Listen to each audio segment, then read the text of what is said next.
At para sa promoter naman na si Masayuki Ito, na nanood sa VIP section, ang kanyang personal na score ay 117-111, pabor yan kay Inoue. Ayon kay Ito, na dating promoter ni John Nariel Casimero, ang tunay na lamang ni Inoue ay ang kanyang fraction of a second na bintay sa bilis at reaksyon. Ang bilis ng kamay ni Inoue sa pag-iwas at pagbato ng counter punches ay nasa ibang antas, kahit si Rudy Hernandez ay umamin na sa isang iglap na mas mabilis itong si Naoya.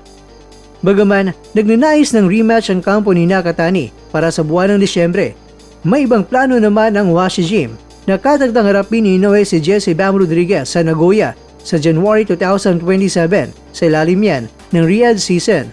Gayunpaman, iginiit ni Hernandez na mas malaki ang kikitain ng labang Inoue kontra kay Nakatani rematch kaysa sa laban kay Rodriguez. Ang rematch ay parang 13th round.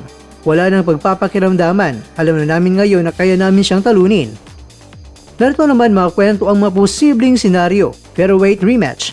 May watik ni Hideyuki Iwashi na posibleng maganap ang rematch kung akyat ang timbang si Inoue. Doon na sila ni Nakatani magharap.